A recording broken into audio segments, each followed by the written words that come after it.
पाकिस्तान और भारत के दरमियान 6 और 7 मई की फ़ज़ाई लड़ाई ने दुनिया को तंग कर दिया है। फ्रांसीसी सदर मैक्रोन ने पाक भारत जंग को तिहाई की शदीद तरीन फ़िज़ाई लड़ाई करार दिया है। पाकिस्तान ने उस रात मल्टी डोमेन ऑपरेशन इस्तेमाल करते हुए राफेल समेत 6 भारतीय तैयारे मार गिराए।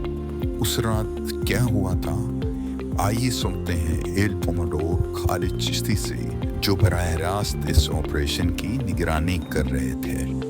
उस रात हिंदुस्तान ने क्या किया कि अपने 72 जहाज़, ठीक है, जिसमें से 33 राफेल थे 36 में से, ओह वाह, मैंने अपने सोर्सेज से कंफर्म किया है कि 3 ग्राउंड पर मेंटेनेंस की वजह से डाउन थे। 33 राफेल उस वक्त एयरबोर्न थे, प्लस अबाउट 37 मोर एयरक्राफ्ट, और वो state of the art aircraft थे। SU-30 उसमें था, MiG-29 था और मिराज 2000 थे। मैं एक और हिसाब लगा रहा था आपके व्यूअर्स के लिए, पहली दफ़ा बताता चलूँ कि जब मैंने कैलकुलेट किया कि इस वक्त दुनिया में टॉप बेस्ट फाइटर जहाज़ कौन से हैं 10, तो उनमें से 4 उस वक्त उड़ रहे थे हवा में थे हिंदुस्तान की तरफ से अगेंस्ट पाकिस्तान। तो उनका, और सारे के सारे बियॉन्ड विजुअल रेंज मिसाइल के साथ लेस थे। अब शायद आपके नाजरीन सुन के इतना जज कर चुके होंगे कि बियॉन्ड विजुअल रेंज, लेकिन फिर भी एक्सप्लेनेशन आएगी आपकी तरफ से। मैं क्विक आपको बता देता हूँ। बियॉन्ड विजुअल रेंज होता है कि पुराने ज़माने में गन मारते थे, जैसे नॉर्मल ज़मीनी गन होती है, इसमें हवा में भी गन्स होती थी। फिर मिसाइल आ गए, 10-15 किलोमीटर वाले आ गए। फिर ये रिसर्च ये हुई कि पायलट की तो लिमिटेशन होती है, 8-10 किलोमीटर से आगे देख नहीं सकता, तो अब रेडार ऐसे बना लिए जाएँ जो पायलट को हेल्प करें और पायलट की आंखें बनकर 200-150 किलोमीटर तक देखें। तो अब ये दोनों तरफ सिनेरियो में बियॉन्ड विजुअल रेंज मिसाइल का मतलब है कि रेडार ऐसे थे जो 150 से 200 किलोमीटर तक एक दूसरे को पिक कर रहे थे। वाह।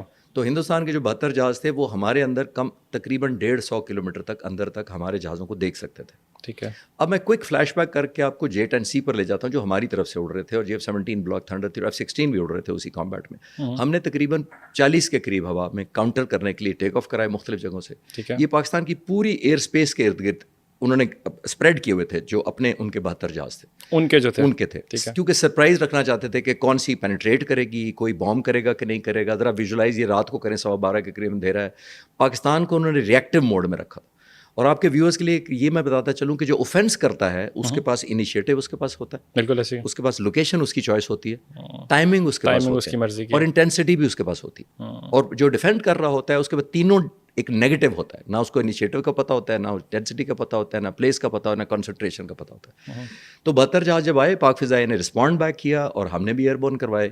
अब एक एडवांटेज हमें था, राफेल, आपको याद होगा 2019 में जब अभिनंदन का जहाज़ हमने शूट किया था, तो हिंदुस्तानी वज़ीर आज़म ने अपनी विश की टॉप लिस्ट पे कहा था कि अगर हमारे पास राफेल होते, तो ये वो 6 साल में राफेल नहीं, 3 साल बाद ही उनको पर राफेल मिल गए थे। अभी वही राफेल थे जो 33 उड़ रहे थे, एक की बजाय। अब पाक फ़िज़ाइया ने जो एडवांटेज हासिल किया राफेल के ऊपर, जब राफेल लिए गए तो हिंदुस्तान के प्राइम मिनिस्टर ने, वजह ये थी उसकी मेन, कि उस ज़माने में पाक फ़िज़ाइया के पास जो F-16 थे, उसके ऊपर एक AMRAAM मिसाइल लगता है जिसकी रेंज 150 नहीं है, उससे आधी से भी कम है, ठीक है, बियॉन्ड विजुअल रेंज। ठीक है। राफेल की 150 किलोमीटर मिटियोर मिसाइल लगता है, और उसके बाद रेडार की 150 किलोमीटर से वो फायर कर सकता है दूसरे जहाज़ पर। पाक फ़िज़ाइया की मौजूदा सरबराह air chief marshal Zaheer Ahmed Babar Sidhu, मैं उनको 40 साल से तकरीबन जानता हूँ, हम एक स्क्वाड में इकट्ठे फ्लाइंग करते रहे हैं। Very aggressive person, down to earth but very aggressive. मैंने अपनी डॉक्यूमेंट्री में कहा था, जो मैंने चंद दिन पहले रिलीज़ की थी, और उसमें कहा था कि ये आपको बहुत बड़े सरप्राइज़ देगा, वॉच आउट। बट मेरी हम्बल कैपेसिटी है, मेरी आवाज़ बहुत छोटी है, दूर तक नहीं गई शायद। दूर तक गई, वो काफ़ी मिलियंस में उसके व्यूज़ हैं। Thank you. उसको नहीं, मेरा मतलब उन तक नहीं गई जिन तक मैं पहुँचाना चाह रहा था। ठीक है। तो उन्होंने ये लॉन्च किया। J-10C जो हमने ख़रीदा, रिकॉर्ड मुद्दत में मार्च 2022 में हमने ऑपरेशनलाइज़ किया। बिल्कुल ठीक है। और दिन और रात भी ऑपरेशनलाइज। अब इतनी जल्दी हमारे इंजीनियर्स, टेक्नीशियन और पायलट्स ने उस पर जहाज़ पर महारत हासिल की। हमने उस जहाज़ पर जो रेडार लगा हुआ है, वो ऐसा रेडार है, उसकी रेंज 200 किलोमीटर है। अब आप देखिए, राफेल की निस्बत हमें 50 किलोमीटर से भी प्लस का हमें एडवांटेज हो गया। हमारा मिसाइल जो PL-15 लगता है उस पर, उसकी भी रेंज प्लस है। तो ये कॉम्बिनेशन बड़ी हमें फेवर कर रही थी अगेंस्ट राफेल। रात को हमने यहाँ नहीं रुके थे, J-17 थंडर ब्लॉक 3 जहाज़, जो ब्लॉक 3 का मतलब जो लेटेस्ट वर्जन है, उस पर भी PL-15 भी मॉडिफाई किया, और वही रेडार इस पर भी लगा दिया, J-17 थंडर पर। ओके, ठीक है। तो हमारे पास अब फ्लीट बड़ा है जिसके ऊपर ये PL-15 मिसाइल लगा है, जो 200 किलोमीटर प्लस से दुश्मन का निशाना बना सकता है। ओके, बिल्कुल ठीक है। लेकिन इसके अंदर मेरा एक क्वेश्चन है कि जाके 2021 में इसकी डील हुई, 2022 के अंदर हमारे पास है, if I am not mistaken, PL-15 जो है, तो डज दैट मीन कि हमारी कैपेसिटी बेहतर हो गई उनसे? ہماری کیپیسٹی بھی بہتر ہوئی, ہماری first look, first lock, first shoot capability واپس ہمارے پاس آ گئی, کیونکہ جہاز میں یہ بڑا میٹر کرتا ہے. جب رافیل ان کے پاس تھا تو first look, lock, shoot capability ادھر ان کے پاس تھی, چلی گئی. ہمیں ڈس ایڈوانٹیج تھا کہ 33 جہاز اگر ہمیں پہلے دیکھیں گے, پہلے لاک کریں گے, پہلے شوٹ کر دیں گے, تو پھر ہمارے جہازوں کا کیا ہوگا سیکورٹی کا, ہم کیسے لڑیں گے. تو ہم نے وہ ریگین کی اپنی strength, first look, lock, shoot کی through jet N C and JF-17 Thunder block 3 کے ذریعے.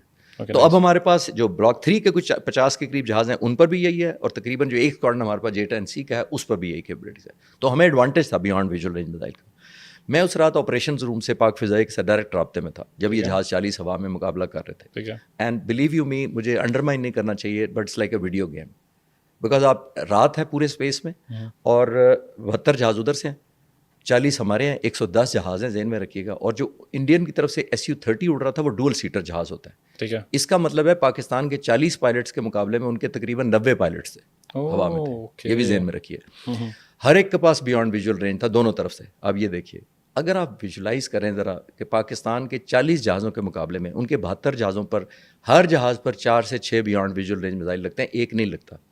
تو اگر آپ ملٹیپلائی کریں ان 72 کو, میں 4 سے بھی اب ایگری کرتا تو تقریباً 300 میزائل ہمارے 40 جہازوں کا نشانہ لینے کی حسرت لیے obviously لینڈ کر گیا اس دن, اور وہ ایم کر رہا تھا کہ ہمیں. اور اب آپ کے ویورز کے لیے میں سادہ طریقے سے یہ بتا دوں کہ کوئی پائلٹ ایک دوسرے کو نہیں دیکھ رہا, کوئی پائلٹ اپنا بارڈر کراس نہیں کر رہا. ہم اپنی طرف ہیں, وہ اپنی طرف ہے. ہم ریڈار پہ منورنگ کر رہے ہیں, ریڈار پہ وارننگ ہمیں ملتی ہے, ریڈار پہ وہ پائلٹ پیچھے ہٹ جاتا ہے کہ میں لاک ہو رہا ہوں, میں لاک ہو رہا ہوں اس کے اوپر. پھر ہم لاک کرتے ہیں تو اس کو وارننگ چلی جاتی ہے کہ میں لاک ہو رہا ہوں.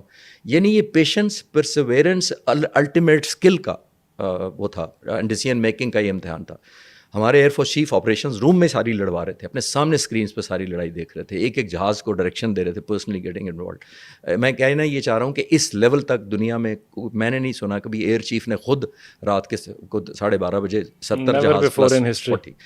اب آپ ورلڈ وار کی بات کرتے ہیں, اب اس کو میں ورلڈ وار پہ آتا ہوں, لیکن آپ یہ دیکھیے کہ اس دوران آپ نے اس 50 کلومیٹر کو کیپٹلائز کرنا ہے, جو ہمیں ایڈوانٹیج ہے کہ ہمیں جو ہی ملے گی وارننگ ہم ایسا میزائل لگائیں گے اس سے پہلے کہ وہ اپنا میزائل فائر کرے, ہم کر دیں گے. لیکن دیکھیے ایک ذہن میں رکھیے, یہ اسٹیشنری نہیں ہے, یہ چیس بورڈ نہیں ہے, یہ لوڈو نہیں ہے کہ گوٹیاں ہلتی نہیں ہیں جب تک آپ ہلائیں گے نہیں. یہ جہاز ہیں, یہ 110 جہاز کنٹینیوسلی منور کر رہے ہیں ایک دوسرے کو کرنے کے لیے. ذرا ویژوائز کریں کس سپیڈ پہ کر رہے ہیں. یہ تقریباً ماک سپیڈ سپر سونک سے تھوڑا سا کم, یعنی تقریباً 1000 کلومیٹر یوں سمجھ لیں ایوری ایئر کرافٹ پر آور کے ساتھ سے اڑ رہا ہے. پر سیکنڈ جو ہے وہ ساری کیمسٹری بدل رہی ہے, پر سیکنڈ اڑ رہا ہے, پر سیکنڈ. اگر 1000 کلومیٹر کی سپیڈ ہے تو آپ پر سیکنڈ نکالیں, تقریباً میرا خیال ہے 1 کلومیٹر ٹائپ پر سیکنڈ. سو فیسینیٹنگ, انبلیویبل. یس. تو اب یہ نرو گیم تھی, زیادہ تھی نرو گیم. میں ریلیٹ اس طرح کر پا رہا تھا کہ جو آپ نے یوٹیوب کا ذکر کیا, تو میں چند ہفتے پہلے انہی جیٹ این سی اور JF-17 تھنڈر پائلٹس کے ساتھ سارا دن گزار کر آیا تھا. تو میں ویژولائز کر رہا تھا وہ اس وقت ہم آگے ہوں گے, وہی بائی نیم جن سے میں ملا تھا. تو میرے لیے کنیکٹیوٹی بڑی آسان تھی. مجھے پتہ لگا کہ یہ کامبیٹ ہو رہی ہے اس وقت, آن گوئنگ ہے. تو آبویسلی ایک طرف تو میں دعا کر رہا تھا اور ایک طرف مجھے ان کی کیپیبلٹیز پر بڑا فخر تھا کیونکہ میں مل کر آیا تھا.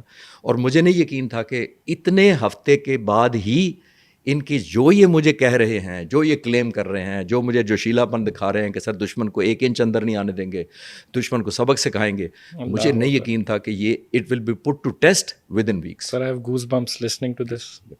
تو اب یہ آتے ہیں آپس روم کی طرف.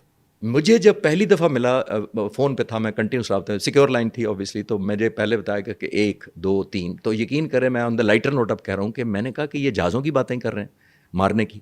انہوں نے کہا 1 ڈاؤن 2 ڈاؤن 3 ڈاؤن. تو جب میری 3 کے بعد مجھے تھوڑا پاز آیا, تو اب آپ کو میں ناظرین کے لیے بتا چل رہا ہوں کہ پاک فضائیہ اتنی میچور اور گریس اور ڈگنیفائڈ کر رہی تھی play while claiming those aircraft. Absolutely.